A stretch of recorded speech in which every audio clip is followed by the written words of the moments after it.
Rescue Plan. We're hard at work to lower health care costs and expand access to care, which we have seen a great need for during the spread of this pandemic.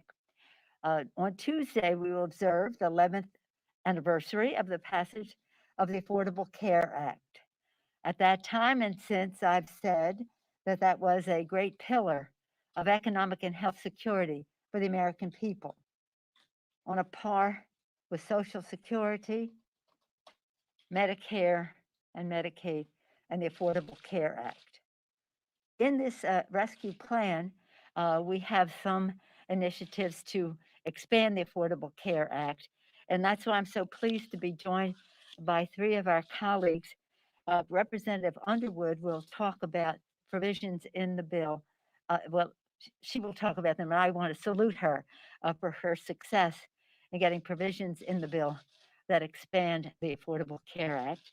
Representative Craig has been at work on initiatives to improve the Affordable Care Act, but will have her own words to say about rescue and where we are. And Representative Leger Fernandez, she is a freshman member, and she will have her presentation on this subject. She has been such a leader in New Mexico on everything to make the future better for America's working families. You'll hear from them momentarily. Before that, though, I just want to say how exciting it is for us that 11 years have gone by and there has been a broad acceptance of the Affordable Care Act. It was a transformational law that expanded coverage, lowered costs, secured life-saving protections for American, no matter how they get their health care coverage. Of course, our goal is to have universal coverage, universal access to quality, affordable health care.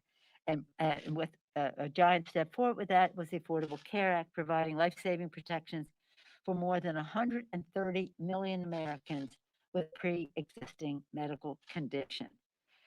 And actually, they said being a woman was a pre-existing medical condition.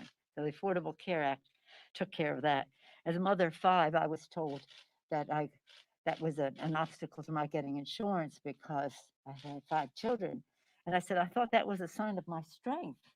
That banning insurers from putting limits on health care, guaranteeing essential health benefits and free preventive services, ensuring that young people can stay on their family's policy until 26, extending health care coverage to 20 million Americans. People make a big fuss, as do I, about the fact that 20 million more people in our country had access to health care. 20 million people. But the fact also is that over 150 million families had access to better health care at lower cost, and again, with benefits like no pre-existing condition barrier to access to health care. But that was just one of the further benefits. And we're proud to celebrate this anniversary, and I look forward to making it even stronger. The American Rescue Plan takes bold steps forward in making healthcare more affordable and accessible, and including for those who have lost coverage through no fault of their own. Again, when we had our campaign in 2018 and 2020, for the people, for the people, we would lower healthcare costs by lowering the cost of prescription drugs and preserving pre-existing conditions, among others. And the Democrats will take further action to make this more affordable. Remember, we chose that name very carefully, Affordable Care Act. Well, Patient Protection and Affordable Care Act. A person who has been a leader from the start in the Congress to make the Affordable Care Act more affordable, person who has served in the Obama administration as well as being a healthcare provider herself, making a big difference here right from the start, Congresswoman Underwood of Illinois. Congresswoman? Thank you. Thank you, Speaker Pelosi. I am thrilled to be here today to celebrate the historic expansion of the Affordable Care Act that is now law, thanks to the American Rescue Plan. I represent the 14th District of Illinois, and I spend a lot of time listening to my community. What I found over and over and over again since I took office over 2 years ago now is whether I'm at a farm or a restaurant or at a town hall, people are being crushed by their healthcare costs. Throw in a pandemic, and it's just been devastating for families. While Republicans have worked breathlessly for 2 years, well, since I've been here for 2 years, but for years before that, to take away health care, House Democrats, Senate Democrats, and the Biden Harris administration have all been loud and clear. No family should be without affordable care, especially in a once in a century health crisis. And I'm here to tell you today, we've delivered for the American people. The American Rescue Plan included my legislation, the Healthcare Affordability Act, which lowers out-of-pocket insurance costs and caps premiums for everyone. It requires that Americans pay no more than 8.5% of their income on healthcare premiums and provides a larger tax credit to 9 million people who receive financial assistance, helping them afford coverage through the marketplace. Those whose earnings are 400% of the federal poverty level, which is slightly more than $51,500 per year for an individual, will be able to receive aid to purchase affordable healthcare coverage. The cost of healthcare has been keeping millions of families from thriving, but that's about to change. With the American Rescue Plan, help is on the way. The Biden-Harris administration estimates that 4 out of 5 enrollees will be able to find a plan for $10 a month.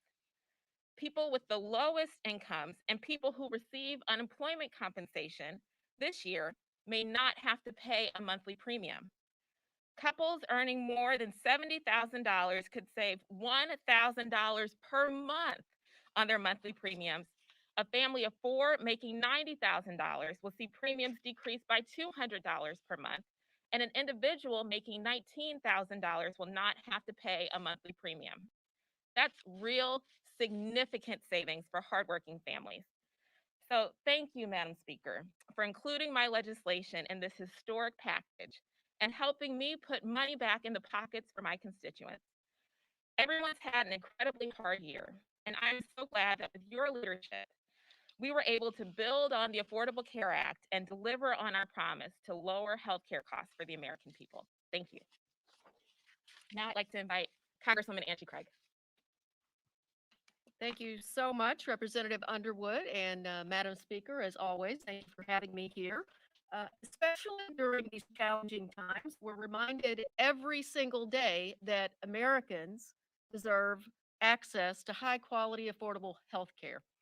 This is especially personal to me as I grew up for a portion of my own childhood without that reality of having access to health insurance. And I still remember that box of bills that piled up for my mom, who was raising 3 kids, mostly on her own, on the kitchen table after my little sister went to the hospital. So I know firsthand if healthcare is not affordable, it is not accessible. For years in this country, families in Minnesota and across the nation have struggled with the rising costs of healthcare. I ran for Congress in 2016. I lost. And then in 2018, I came back and I ran in a cycle and served in a session where we were here to find real common sense solutions to this nation's healthcare issues. And in 2018, the election cycle that first brought me to Congress, Democratic candidates all over the country were sent to Washington after making that simple pledge. If elected, we would work tirelessly to stabilize and enhance the Affordable Care Act, lower the cost of prescription drugs in this nation and the out-of-pocket healthcare cost for families. Last year, I helped pass H.R. 1425. That was my bill, the reinsurance bill, that became the base of our broader Patient Protection and Affordable Care Enhancement Act. Legislation that included provisions to significantly increase subsidies for middle and low income families, making healthcare more affordable and accessible for millions of Americans. Congratulations, Congresswoman Underwood, for that aspect in the American Rescue Plan. Finally, allow Medicare to negotiate drug prices and extend many of those cost savings through H.R. 3 to private plans as well. expand coverage to millions of Americans by encouraging holdout states to take advantage of the federal government's Medicaid expansion, and crack down on junk plans that endangered Americans' access to high quality care while strengthening protections for pre existing conditions. Last year, we came together to pass that legislation, responding to our constituents' request to protect and strengthen their health care. My constituents are fed up with the years of sabotage of the ACA and the politics of division. They just want us to strengthen and make healthcare more affordable. And today, with the anniversary of the ACA next week, we have the opportunity to continue these efforts with the Biden Harris administration. So, with that, I'll hand things off to Representative Fernandez. Good morning. Thank you so much, Congresswoman. And thank you so much, Madam Speaker, for inviting me here today. So we know that this pandemic's tentacles have infiltrated every single aspect of our community's lives.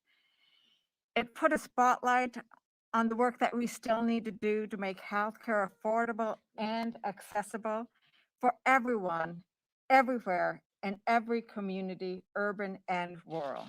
In New Mexico, one of the things that I did was help build rural health clinics, help build clinics in Indian country.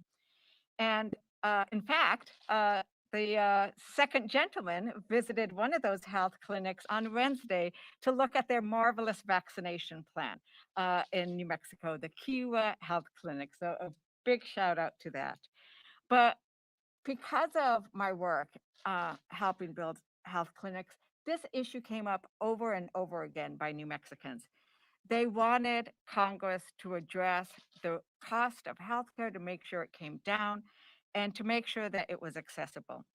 The brilliance of the American Rescue Plan is that it not only provides us with the resources to beat the pandemic, it has allowed us to expand access to health insurance, lower the cost, and gets us a step closer to ensuring that healthcare is a right, not a privilege, for all Americans.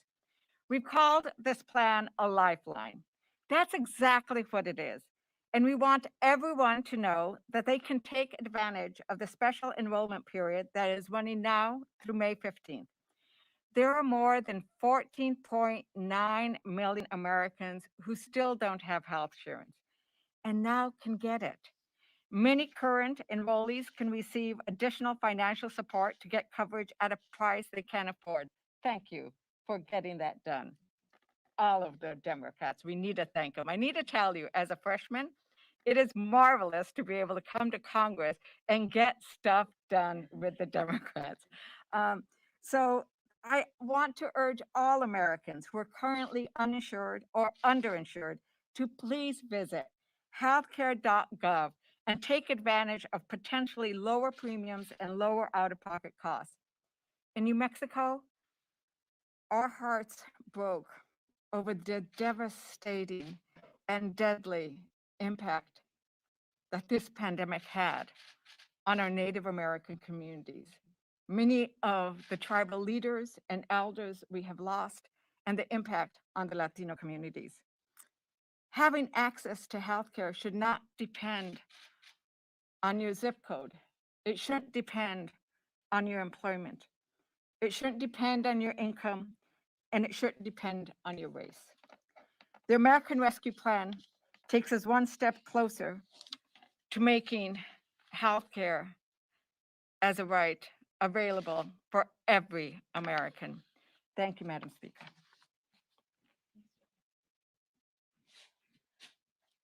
As we observe the 11th anniversary, which will be Tuesday, you can just see the pride we have not only in that legislation, but in the newer members of Congress who have taken up the cause and made their mark on this. Because they listened to their constituents and prioritized this health issue, which is a health issue and an economic issue for families because of affordability. So thank you so much to Congresswoman Underwood for the specific language in this legislation. You talked about it when you ran as your motivation for running, and we're all moved by that. and then you acted upon it at every step of the way. So thank you for your effectiveness in this, effective from the start, as is Congresswoman Angie Craig with her very important legislation that's part of what we did last year, which we hope will be part of what we soon. It will be part of it, but we hope that that will be soon. Thank you. You didn't even talk about your 4 sons, and They're all under 26 too. there you so are. Thank you, ACA. Thank you. And again to Congresswoman Fernandez, talking about our Indian country.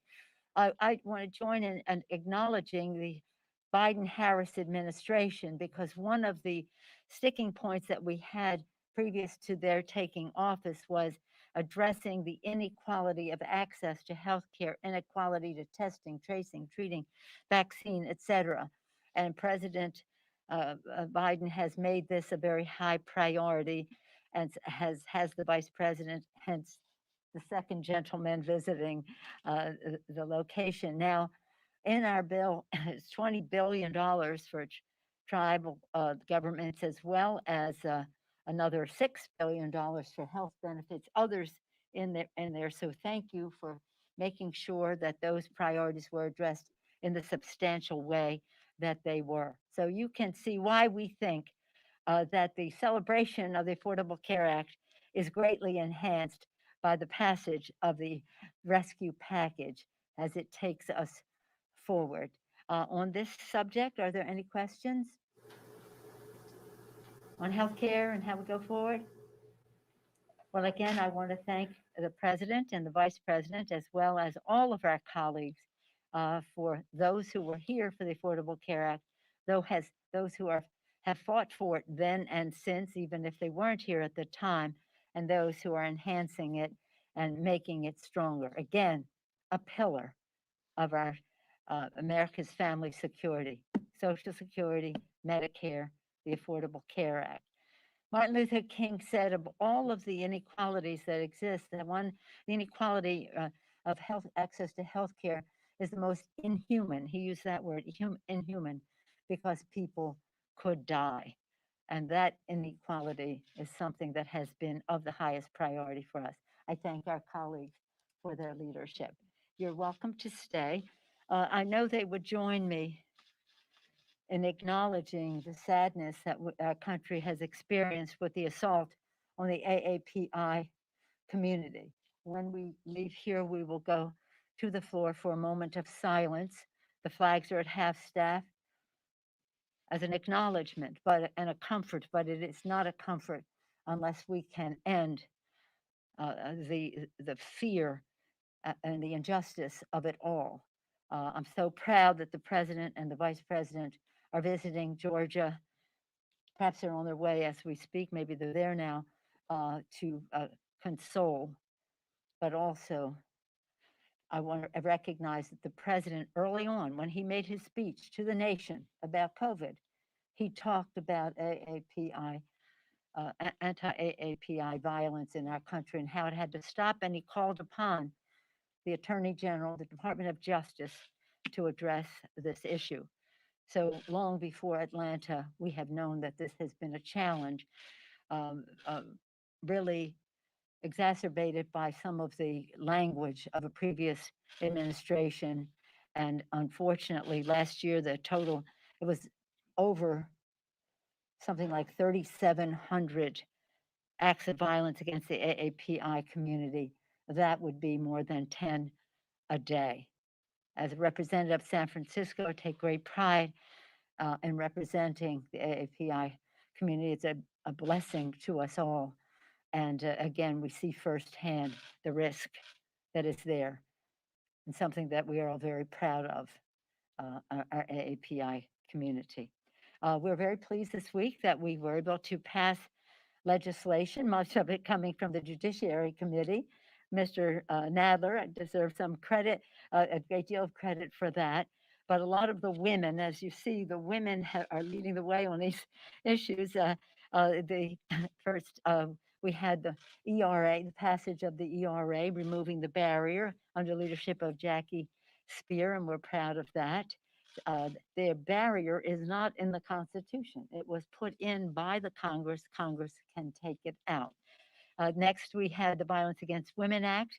This reauthorization in a way that is stronger. In fact, listening to some of our friends in Indian country who have suffered so much from the injustice of violence against women on the reservations and no recourse.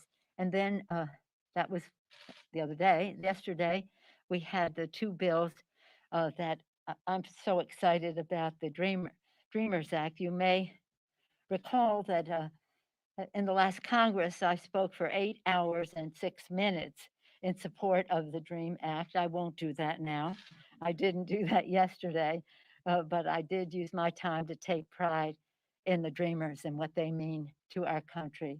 And that was under leadership of Lucille Robert Allard, and the promise part of it under leadership of Nydia Velasquez and also Yvette Clarke of New York. So each of we're very excited about that legislation. Right now on the floor, we're taking up the Medicare bill that was necessary because of the rescue package. Similarly, as was necessary after the passage of the Republican tax scam, we'll see if they'll vote for it to protect Medicare as we voted for it, even though we disagreed with the tax scam, didn't vote for the bill, but voted for the protection.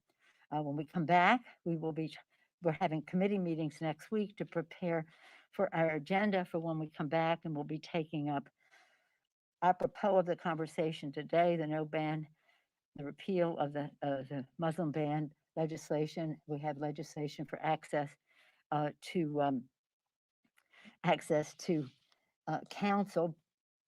The no ban, I think Judy Chu's legislation, the access to capital, Jayapal, Councilwoman Jayapal. The women are just ruling the roost here. I mean, it's just wonderful.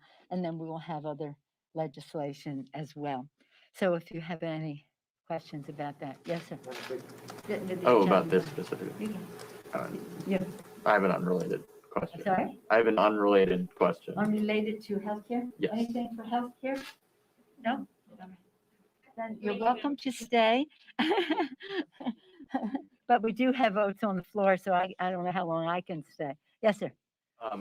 Roughly a third of your caucus is co-sponsoring a resolution introduced today by Congressman Jimmy Gomez to expel Congresswoman Marjorie Taylor Greene from the House. I'm wondering, where does House Democratic leadership stand on that resolution, and do you think that Congresswoman Greene should be punished further in any way for her They're not, past comments? I'm not going to get into that. It was members are very unhappy about what happened here, and they can express themselves the way they do. What Mr. Gomez did is his own view, and that is not a leadership position. Yes, sir. I'm wondering how you think the problem on the border, if you have any updated views on that and what the administration should or should not be doing on that front? I think that the administration is pulling this thing under control, and I think it's important to know that. The difference between the attitude toward the people and the children is so different in just these 2 months versus what happened in the past 4 years. In the spring, as my colleague, Congresswoman Escobar has said, who represents El Paso, in the spring, more people do come. So there will be more, as there are now, but they have to know, as the president has said, don't come, and how can we address the challenges in their country so that they stay home? But since they are coming, they fall in different categories, and the administration has plans in place to take care of the children in a much more humane way than before, and that means that we have to have more facilities, more beds, and the rest until we transition these children to their nearly half of them, say 40% of them, have a parent in the country our country that we can transition to. Closer to 3/4 of them have a family member, if not necessarily a parent, in the country that we can transition them to. But they go from the Border Patrol, and then they go to the what's called ORR, the organization, the refugee relief, and then transition out. So that that is being, with the FEMA at the border and the rest, the administration is addressing the immediate concerns. It has to be, though, the recognition that COVID is playing a role in how people need to be separated. And so this adds to the challenge when more people come. And we had like 13,000 beds, as Congresswoman DeLauro, under whose Labor HHS committee, the OOR falls, are 13,000 beds. But when you need the space, you need more space. So we need more locations. I always like to quote the evangelicals. They have been so excellent on immigration for such a long time. We are not in 100% agreement on all aspects of it, but by and large, they have been a very positive force for good.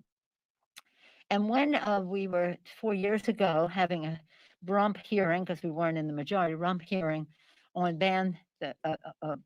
overturning the ban that the president had put, the Muslim ban, whether we had the military coming in and saying this is bad for national security, whether we had the diplomats, 1,000 of them signing a letter saying this is bad for our national security, whether we had the business community saying this is harmful message to the world, whatever it was. But the message I want to focus on is when the evangelicals testified, their representatives said that the United States Refugee Resettlement Program is the crown jewel of American humanitarianism. And this is part of what is at the border is our refugees applying for asylum in our country. We had hoped, and we can reinstitute some things that were taken down by the Trump administration, to have some of that adjudication happen in country so that the case can be resolved there. But there is no question, and I've taken delegations to Central America, that corruption, violence, crime, and just so many, even climate. We saw the climate causing the drought, causing the farmers to have no way to farm the land, contributed to some people coming north. So to the extent that we can help solve some of the problems at home, and instead of canceling that investment, which the Trump administration canceled the investment that we had to do just that, I wish you could see the impact of what USAID can do to help children in those countries. So that is to back up again and say that Biden administration has this under control. It will take, it is change, and it'll take some time, but it is values-based, humanitarian in its aspects, pragmatic in how to, with a plan to get things done, and not just a diversionary tactic on the part of the Republicans, because they are bankrupt of ideas on how to improve the lives of the American people. They run to the border. Can I Yes. follow up on that? Do you anticipate any role for Congress in addressing that situation specifically, whether it be more money for those Northern Triangle countries or more assistance Yes. for HHS? I mean, do you see a specific role for Congress? Well, in we that? had $250 million for the Northern Triangle. Northern Triangle is El Salvador, Guatemala, and Honduras. And that's when we went there on a previous CODEL led by the chairman of the Foreign Affairs Committee, Elliot Engel. When he was there, they canceled that money, but that was problematic. So in order to keep people home, we have to address the root causes of the migration. And that's not a big price to pay to have the impact that it will have. And I wish, as I said earlier, you could see the impact of USAID and organizations. Not that they were fully funding, but they were helping. They gave an imprimatur to attract other support, and other institutions are devoted to justice, the justice system in those countries. So yes, it will take some resources, a small price to pay for people to stay home. There are cases of well-founded fear of persecution in terms of the personal security of people, and this is an issue that I've worked on for my whole time in Congress. And that's harder. They have families that, well, it's so sad to just describe the situations that families found themselves in. Hence, moms taking their daughters north. How we can deal with that? In some cases, these children were in places that were safe havens for them that we helped fund, not completely funded, but helped fund. So yes, there's a role for that. And as I said, ORR falls under the jurisdiction of Rosa DeLauro, Madam Chair of the whole Appropriations Committee, but ORR is in labor HHS, and they are paying very good. And the chair of the Homeland Security Subcommittee, uh, uh, Lucille Ruba-Allard, the author of the DREAM Act, she has been working on this issue for decades in Congress, and again shares the values, understands the fiscal soundness that we have to execute, but also strikes a balance in all of it. So I think to the extent that Congress will be involved, we have experienced hands at it. Yeah. Yes, Chad. Uh, About 10 months ago, we started to implement remote voting, proxy voting here in the Yeah. House because of the pandemic. I know there were concerns about doing that. What do you see going forward about A, when congressional operations start to return to normal, and B, if things like remote voting and hybrid hearings will continue once the pandemic subsides? Well, one of the most substantial steps that can be taken is that everybody should be vaccinated. Right now, according to what I saw the Republican leader say and was quoted in the press, that 75% of the members are vaccinated. That is not, we need 100% of the members vaccinated because it just takes one to endanger others. Much of what is happening here, some of it relates to January 6th, that's for sure, in terms of security.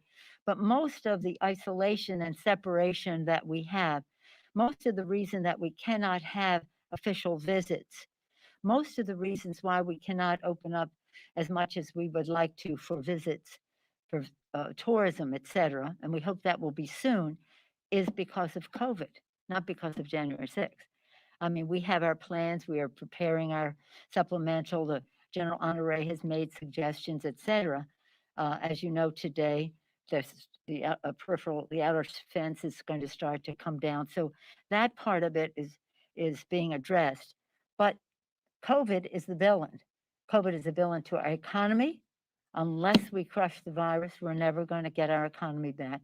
COVID is the villain here. Unless everyone is vaccinated, mask wearers, honor separation, the rest will still be at the mercy of that. Proxy voting or any hybrid hearings, some of that lasting past, some of We the do have basic hybrid protections. hearings. We do, yeah. But do you see that lasting after the pandemic ends? Well, it's not going to end until we take it one step at a time. We still have, now today, maybe it started yet last night, I don't know, but by today was hoping that many, many more staff will be vaccinated. It's still not enough. We still haven't gotten enough vaccine, but enough for people to choose to come in. If they don't, still, if they can be vaccinated and still want to work from home, if we're not insisting if you're vaccinated, you have to come in, but they don't want to come in unless they are vaccinated and unless others are vaccinated. So don't underestimate the power of that. So it's no use talking about when, unless people are willing to get vaccinated. In my view, the sooner the better. Yes, sir. Madam Speaker, can I ask a question on the vaccines? Yeah. Specifically, are you giving your members instructions to get vaccinated? Do you think that McCarthy needs to do the same on the Republican Well, side? you can't tell anybody to do anything, least of all around here. But the fact is that there's no requirement. It is a suggestion by the CDC to get vaccinated. And so we're suggesting that if you want shorter time, like some of the Republicans say to me, why can't we have reduced time on the votes? I said, we can. The more people who get vaccinated, the shorter time we have to stay on the separated on the floor. So it's not something that we can require.